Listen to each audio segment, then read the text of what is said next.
It is raining.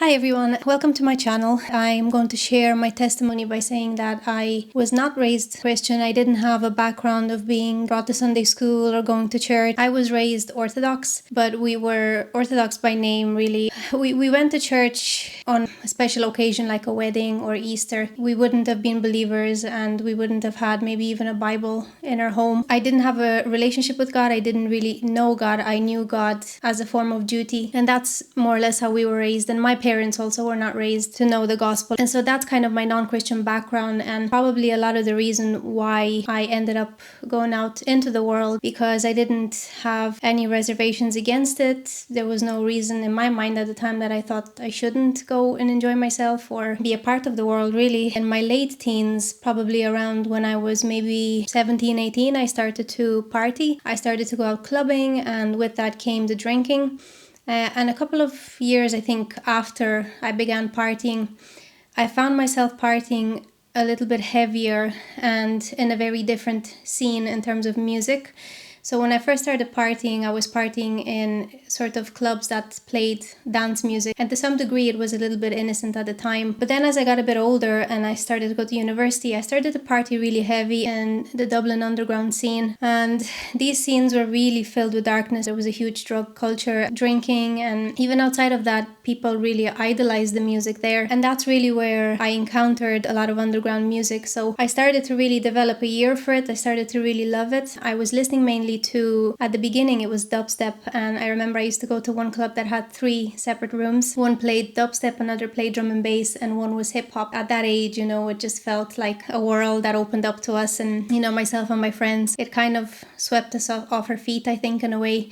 It definitely swept me off my feet because I began to really idolize that music, and I really began to enjoy it and love it on a whole other level. And when I looked at the DJs and I saw that they were mixing and playing around with all of these buttons on a mixer, I just thought, I wonder what they're doing. And I started to really grow a curiosity for it. And sometime later, maybe after clubbing for a couple of years, I also wanted to give it a shot. I wanted to DJ as well.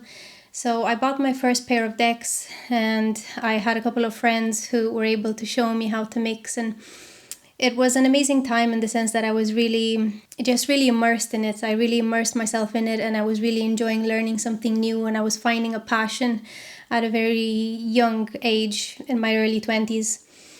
And after that, after DJing for a while, as it is with the DJ world, you also have to kind of produce music to be known as a DJ. So I started to take an interest in production then, and I illegally downloaded Ableton, and I started to make a bit of music there. I really struggled with the production end of things because it was very technical. So for years and years and years, I was really trying hard at it. Then I took a course on in college, and I made it my mission. I wanted to become a producer, and I wanted to become a DJ, and I wanted to travel the world. And it sort of took over my whole being, where whatever I had studied in university, I was no longer interested in that. My whole life and world became people in that environment, DJs and producers, clubbing and hyping over certain releases of music and producers. And I think with that came a certain surrounding of people as well, with a certain lifestyle, which was obviously to drink quite heavy. There were a lot of drugs around me. There was a lot of smoking weed. It was just everybody was doing it. So that was the kind of environment that type of a world brought. I think that really was the downfall, and where things ended up getting sort of very dark, I think, in my life, because I was pursuing this music that was, to me at the time, seemed very artistic, but it was actually very dark. I really enjoyed underground music that had a lot of bass in it, and that oftentimes was very dark. And I just, as somebody who has a very artistic mind, I thought that was a way to express creativity, and I saw nothing wrong with it. And I thought that there couldn't possibly be something wrong with exploring something or a creative side of yourself. And I just thought in my own mind at that time, there's a beauty to darkness, and it's all right to explore it because it's part of our experience, and also it's part of our real experience. We all experience dark things and positive things, things of light, things of darkness. And I thought you can't just ignore the darkness and pretend it's not there. It's also part of our experience. So that's very much my mindset at that time. I was thinking, this is just, it's beauty in a sense, and it's all right for me to explore it. Now, when I look back at that time, I see that it was an ever spiraling into ever darker things.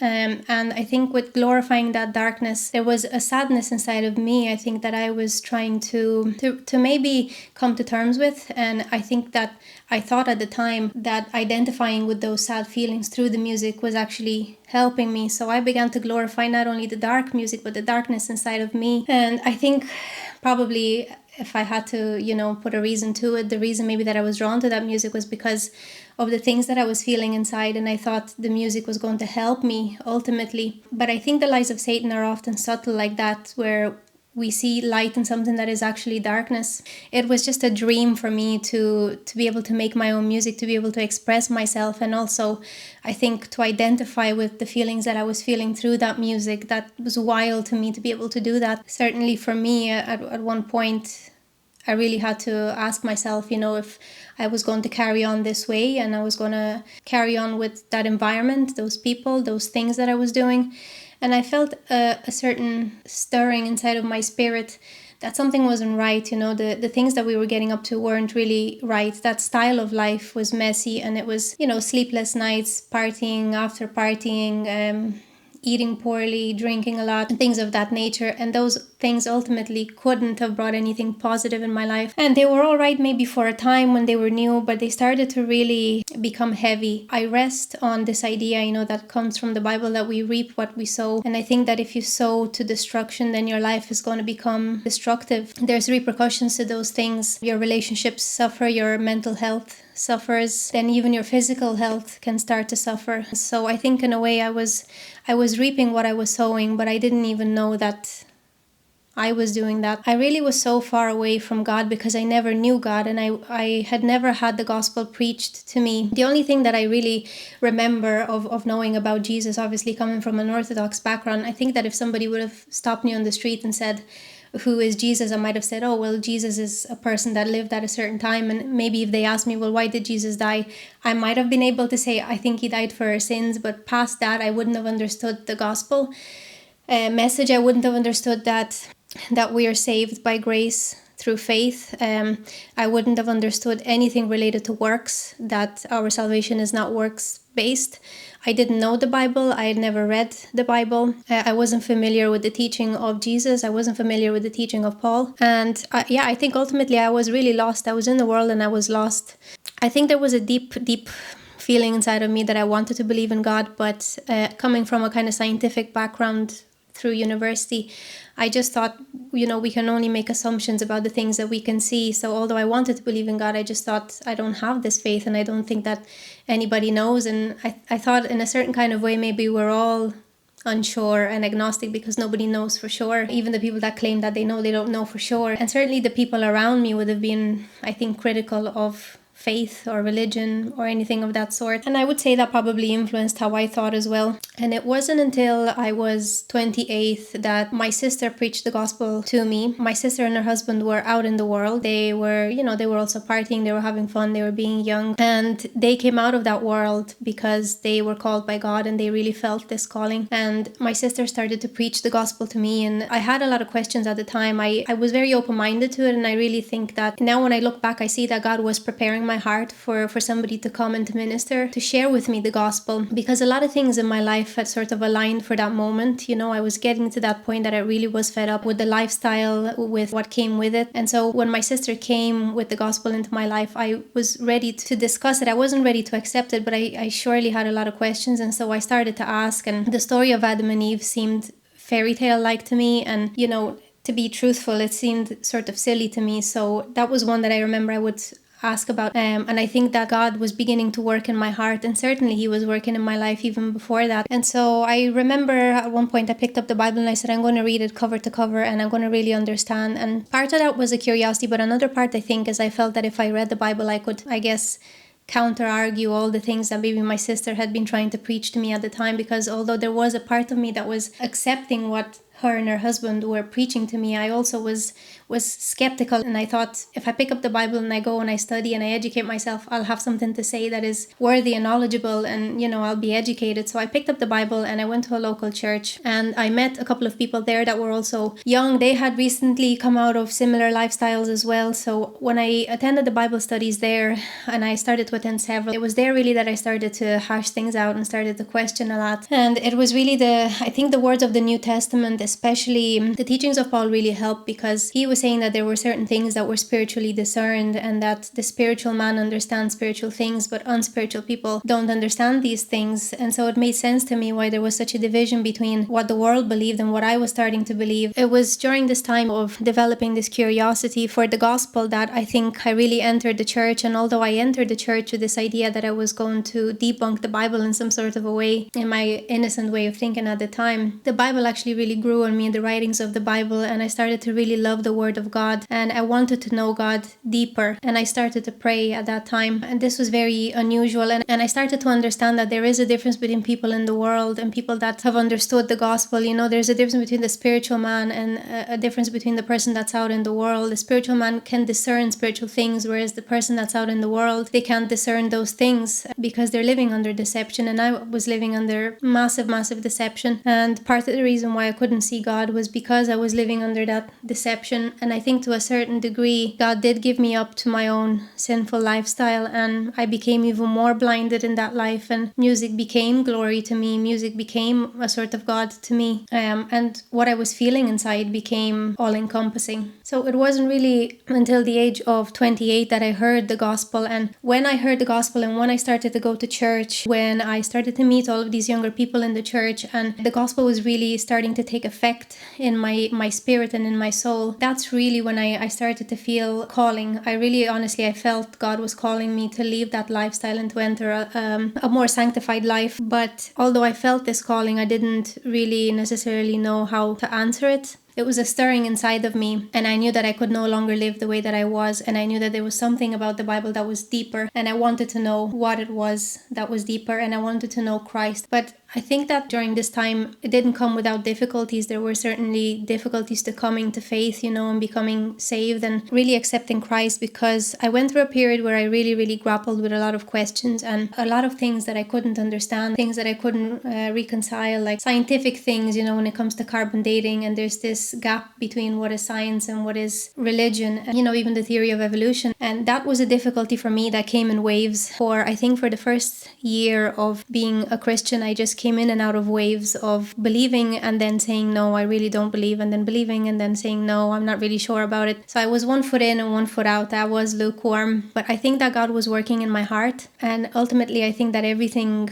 in our Christian walk rests on faith. Faith is the substance of things not seen. It's not about always proving and always knowing. I think that there's a certain point, it's good to question and it's good to have questions, but I think that there's a certain point where you do have to be humbled, and you have to understand that there are some things that God has revealed to us, and there are other things that God has chosen not to reveal to us. I had a hard time, I think, coming to terms with that and really accepting that I wasn't going to know everything, and that maybe I wasn't always going to be able to explain my faith from this super rational side of things. But in saying that, there was a lot of my questions that were answered, and I really started to see a whole other world, especially when it came to the theory of evolution. I read a book called Darwin on Trial, and I would really recommend it to anyone who is any level of skepticism, or anyone that even is a Christian and enjoys this topic. There's a lot of things that God can reveal to us, and a lot of truth. There's a lot of deception out there.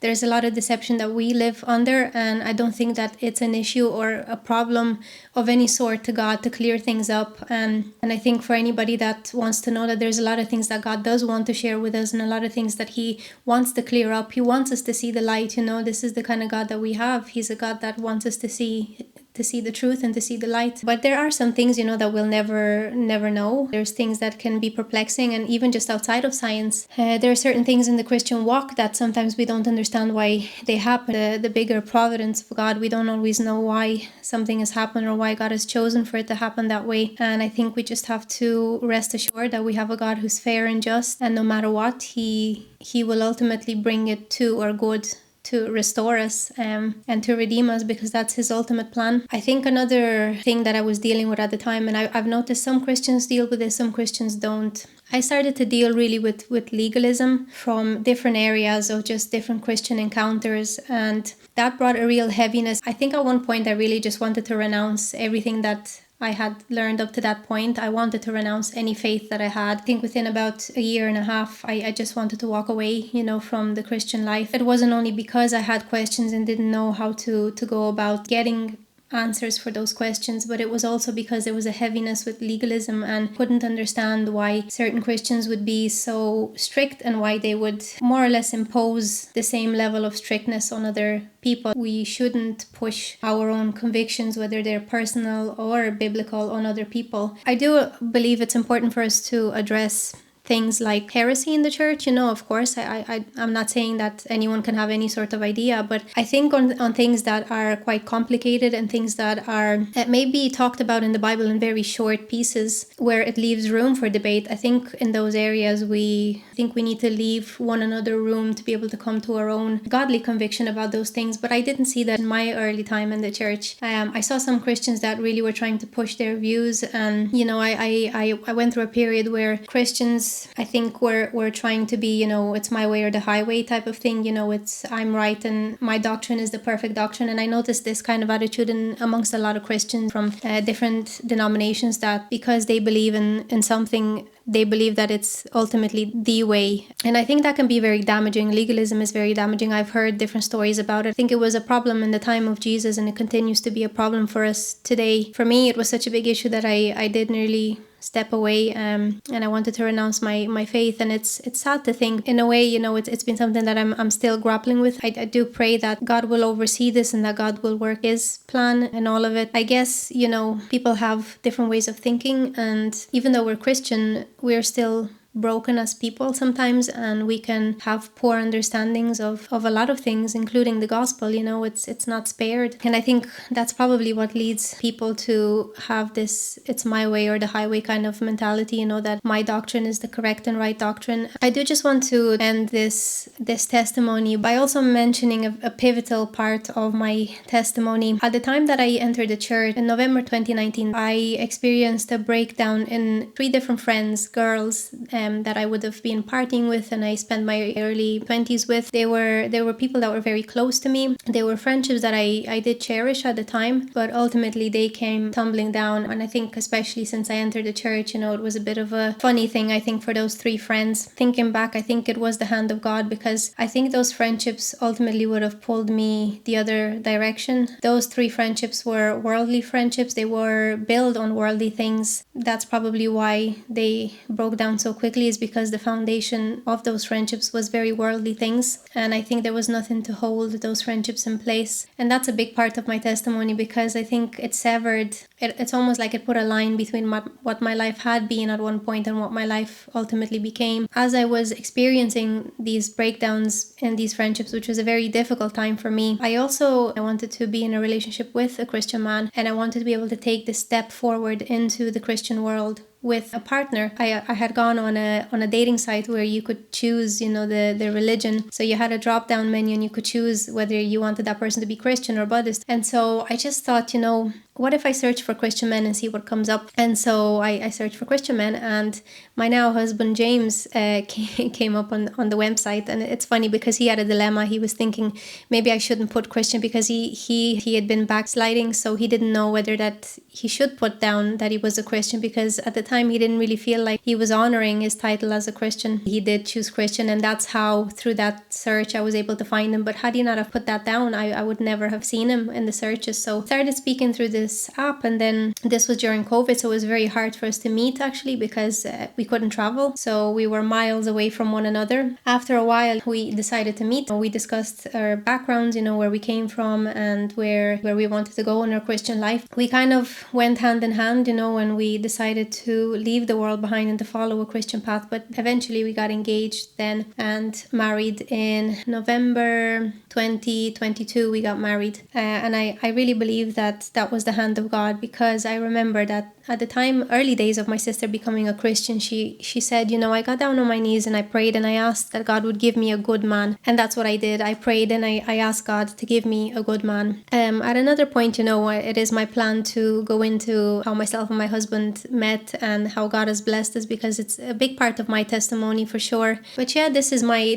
testimony. This is my story of how I met Christ during a dark time in my life, where there were a lot of negative things happening around me, a negative environment, negative people. God met me where I was, and everything that I have done to this day is really because of Christ, and it really is because of God. God helped me to give up smoking, to give up drinking, to give up lots of habits.